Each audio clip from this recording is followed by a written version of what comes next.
Então, pessoal, esse é o caso clínico da semana que a gente colocou lá no Facebook para vocês.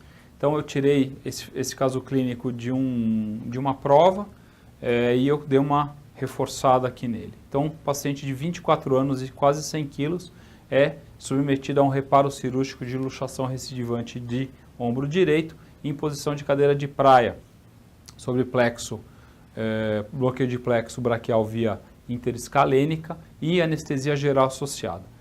Colocaram aí 40 ml de bupivacaína a 0,5 com adrenalina nesse paciente. O paciente, depois de 12 horas de cirurgia, ele continua com dormência no braço e na mão direita, aí na mão que ele foi operado. Então, a primeira questão que eu coloquei aí para vocês responderem é se sim, se existe indicação para cirurgia de ombro. Então, bloqueio interescalênico tem indicação para luxação recidivante do ombro? Sim, é uma anestesia muito bem indicada para ombro. Então, uma das indicações primordiais dessa cirurgia, desse bloqueio, são as cirurgias de ombro. Então, tanto as artroscopias de joelho, as artroscopias de ombro, assim como as fraturas de húmero, os pacientes que vão fazer prótese também de húmero, as artroscopias, como eu falei, as fraturas, todas elas são efetivas, tanto para o intraoperatório como para o pós-operatório. Os pacientes ficam muito bem no pós-operatório quando se faz o bloqueio. Tá?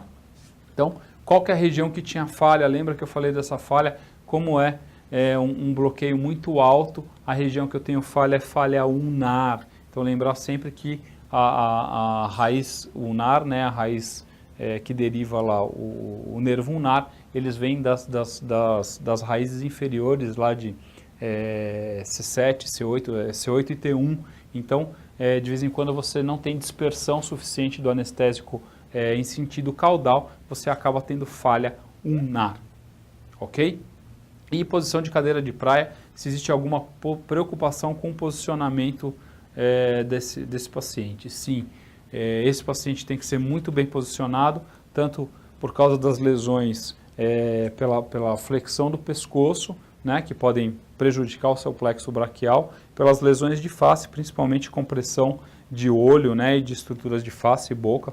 Cuidado com o tubo também. Posicionamento correto aí de face e da cabeça e o posicionamento adequado de tronco, membros e do outro membro que não vai ser operado.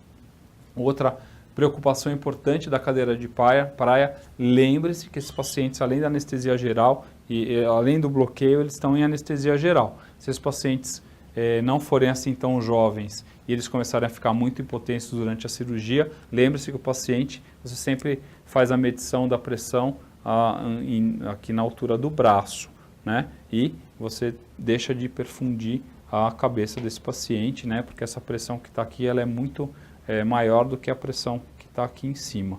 Então, você tem aí uma hipoperfusão cerebral, os pacientes podem não acordar, eu já falei isso para vocês anteriormente lá na aula de ortopedia. Então, cuidado tanto pelo posicionamento com as lesões nervosas que podem ocorrer, lesões de partes moles e de olho, e também com a hipotensão e a hipoperfusão cerebral desse paciente. Quais as causas dessa dormência após anestesia? Então, aqui a gente sabe que uma das causas uma lesão nervosa pode causar uma dormência após anestesia, né, após o bloqueio.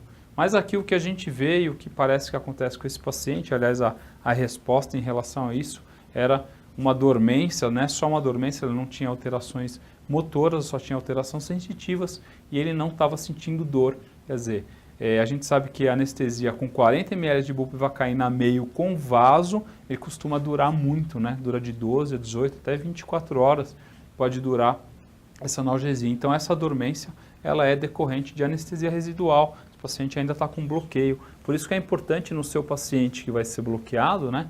Tanto quando você faz uma hack ou quando você faz bloqueio de plexo, você avisar para esse paciente que ele vai ter dificuldade de movimentar esse braço, vai ter também dormência, alterações sensitivas, ele não vai sentir dor mesmo. Então é bom que você comente com o seu paciente que ele vai não sentir o braço durante algum tempo. E aqui no nosso caso clínico era a relação em relação à anestesia residual. Ok, pessoal? Muito obrigado pela atenção de vocês e até a nossa próxima aula. Muito obrigado.